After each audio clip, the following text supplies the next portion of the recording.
Queensbridge, unlike any other project, we were born with $1 million view. I'm from Queensbridge, you know what I mean? Like Queensbridge, keep it real, y'all. My generation was one of the most incredible generations to come out of the project.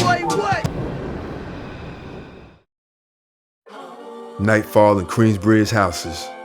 The streetlights hum over 6-story brick buildings as they're struggling to illuminate the darkness below. In the courtyards, young hustlers huddle on benches while counting crumpled bills. The scent of cooking oil from cramped apartments mixing with the chemical burn of rock cocaine. This is Queensbridge in the late 80s, America's largest public housing project, a sprawling city within a city, 3,142 units packed under the Queensboro Bridge. A place that had earned a reputation as a dystopia of poverty, drugs, and death. When the crack epidemic peaked, Queensbridge registered more homicides than any other housing project in New York. Residents likened it to a war zone, a hurricane-sized disaster that swept through the 6 blocks. Good people were drowning in despair, and survival meant unthinkable compromises. Neighbors recall seeing a friend's mother offer herself for $5 just to get a hit, while wide-eyed addicts on bikes pedaled past carrying stolen TVs and car radios, desperate to trade anything for a $10 jumbo vial of rock. By the mid-1980s, do or die was the mentality in Queensbridge. The factories and legit jobs that once sustained the community had all shut down, leaving the void filled by the booming drug economy. With crack cheap and plentiful, teenagers could make more on the corner than their parents ever did at the plant. With crack, you could be your own boss. A 15-year-old could rise from mopping hallways to counting stacks of drug money if he was willing to risk his soul. Those who couldn't work, hustled. Those who couldn't hustle, stole. And those who fell prey to the pipe lost everything. In Queensbridge, a whole generation watched the social order implode. Families broke apart after mothers and fathers were ravaged by addiction, leading to kids dropping out of school in droves. The city's efforts to clean up crime were blunt and brutal. And by the early 90s, Mayor Giuliani's policing turned Queensbridge into an occupied territory, with young black men harassed and tossed against project walls in the name of law and order. As prodigy of Mobb Deep later put it, there's a war going on outside no man is safe from. Day and night, danger was a constant. A lot of shootings were going on, drug selling and stuff like that remembered havoc of Mobb Deep about growing up in Queensbridge. Gunfire became so routine that children could distinguish calibers by sound. On summer evenings, gunshots rang out even as the ice cream truck rolled through blaring its jingle, a lullaby of a childhood twisted by violence. The project's design itself was like a concrete maze, 96 identical buildings where anyone could be lurking around the next dimly lit corner. Walking through these courtyards at night could make your blood rush. Most of the time I feared about living here when I was young, when I couldn't defend myself from what was going on, because it was older doing shit. It was a big world, and I was young, and all I had was my mom and my brother, you know, it's my younger brother, you know what I'm saying? The bridge had a way of feeling like 1 part Motown and 2 parts hell. Talent and turmoil lived side by side. You might run into a local DJ spinning breakbeats on the basketball court, or dive for cover from a Wild West style shootout on the hill, which was the central plaza near the supermarket. Inside this pressure cooker, the gangsters thrived. The complex was so large, it formed its own micro world, with turf lines drawn by avenues and blocks. Crews like the 41st Side of Vernon Posse and the 40th Avenue 40 Busters carved up Queensbridge courtyards and high-rise rooftops. They were barely at their teens, yet they patrolled the projects like child soldiers, waging internal wars against each other. The name Queensbridge started to carry on an aura, infamous for breeding hustlers and hardheads. How is that being from a hood that has nothing but stars that is made from there? wherever you go, they like, yo, where you from? He's like, I'm from Queensbridge, you know what I'm saying? Like, It made you proud to be from QB. Even across the river in Manhattan high-rises, people spoke of the bridge, a shorthand for danger and defiance. Amid the chaos, a cultural revolution was quietly taking root in Queensbridge. Hip-hop had arrived and hit the bridge like a lifeline. In the mid-80s, visionary DJ and producer Marley Marl, a Queensbridge native, was on the radio and on the rise. He set up a tiny studio in his sister's apartment and founded Cold Chillin' Records, pressing local talent on wax. He started the Juice Crew, a rap collective that included Queensbridge locals like MC Shan, Roxanne Shante. Every other night she was on the floor writing. She said it was homework, but it was too much homework because it was pages after pages. So one morning I went to the candy store and I saw her on the front page. I said, oh, I went off. running back down to the house, and she had made a record. And a teenage prodigy named Tragedy. For the first time, kids in Queensbridge heard their own neighborhood shouted out in hit songs. Shan's 1986 anthem, The Bridge, proudly chronicled how hip-hop lived and breathed in QB's park jams and project parties. When the Bronx rapper KRS-One infamously came back with the line, "Queens keep on faking it," it sparked the legendary Bridge Boys and only fueled the pride of the Queensbridge youngins. Nasir Jones, a quiet, bright kid on the 40th side, recalls how hearing Shan and Marley's records made him stand taller. It was proof that greatness could come from these QB streets. Hip-hop became an outlet and escape for Queensbridge youth. Breakdance ciphers on cardboard sprang up next to drug corners. Graffiti tags blossomed on project walls, shouting the nickname of local heroes. For many, rap was a way out. Better to pick up a mic than a gun if you had the skills.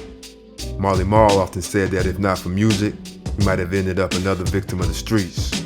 Rap Attack missed the Magic's radio show on WBLS with the weekly sermon. Kids would tune in every Friday and tape the latest tracks and study the rhymes like scriptures. Drug dealers noticed too. Some started bankrolling studio sessions and indie labels, looking to turn street money into legit ventures. In Queensbridge, the line between hustlers and hip-hop entrepreneurs blurred. Rap wasn't just background music, it was becoming the soundtrack of survival. In the midst of this, one project kid was scribbling furiously in a notebook by candlelight. Nasir Nas Jones grew up in Queensbridge houses, building 4016. Project window right there, the 5th floor. That was my window, man. You can look out there, play ball right here, stick ball, whatever, you know what I'm saying? A block now immortalized on album covers and hip-hop lore. As a child in the 80s, Nas saw the worst of the crack era firsthand. His father was a jazz musician with a library of books and records that Nas devoured in a small apartment. But the streets outside were a relentless tutor in their own right. Nas dropped out of school in the 8th grade. Instead, his education came from the block. He and his younger brother's jungle roamed the project halls and courtyards, absorbing lessons from the corner hustlers and 5% sages, and from cypher sessions and dice games. Nas saw friends turn into fiends and whole families crumble around him. The trauma hit home in May 1992, when his best friend and DJ, Willie Ill Will Graham, was gunned down right in front of their building. Ill Will was only 18, and moments before the bullets flew, he'd been sitting on a bike laughing with Jungle under the streetlights. Then when Will came back, he was riding a bike, and I was talking to him like, yo, man, dudes is coming. One of them came from in front of us, and the other one was behind him and started shooting and shot him. I backed up. We knew he was going. I knew he was dead as soon as the bullet hit him, you know what I mean? Because I was talking to him, and he looked right at me when the bullet hit him. The murder devastated Nas. By then, he had already poured his pain and vivid project tales into demo tracks that were making industry buzz. But losing Ill Will solidified his purpose. Nas vowed to put his name on everything he's involved in, a promise he kept by naming his future record label Ill Will Records. In 1994, Nas released Illmatic, his debut album that instantly crowned him a Queensbridge legend. On songs like Memory Lane and One Love, he documented the world around him with literary detail.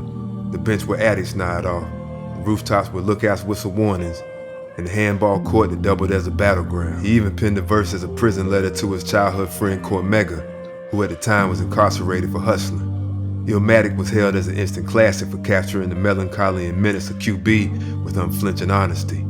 But behind Nas' meteoric rise was a sobering reality.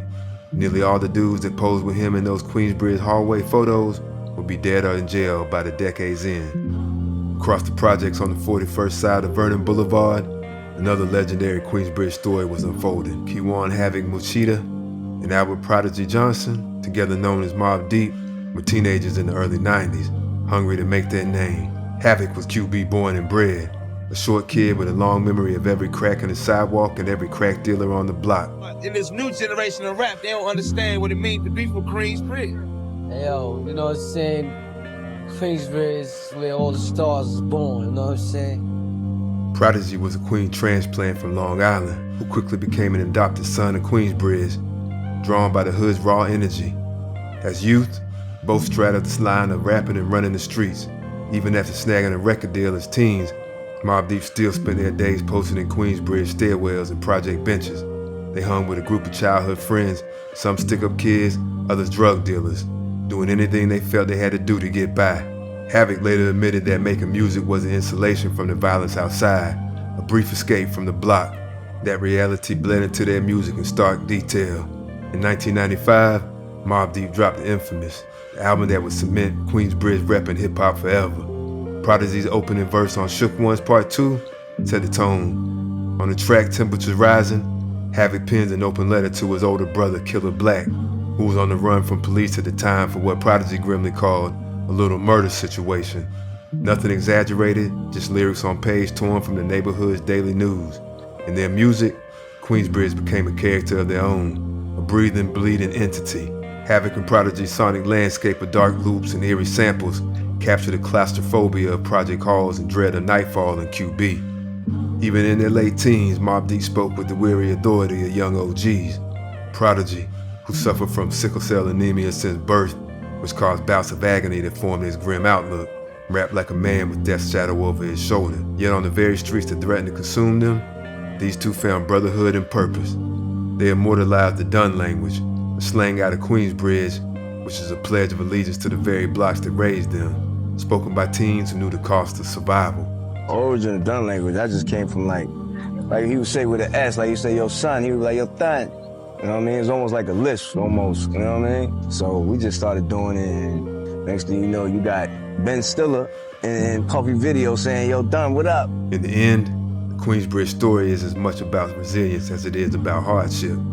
These projects birthed poets who found light amid utter darkness. They took the gritty truths of their lives, the blood on the staircases, the funerals and prison goodbyes, bravado and the heartbreak, and flipped it into an art that the whole world felt. The crack era could have easily swallowed them whole. Instead, it gave them something to fight against, to transcend. As Cormega once noted, there was a gift and a curse to growing up in that era. The curse of loss, but the gift of stories and strength drawn from real struggle. How much would I get? I'm staying in the projects, huh? I say, fuck it. I say, let's go, man.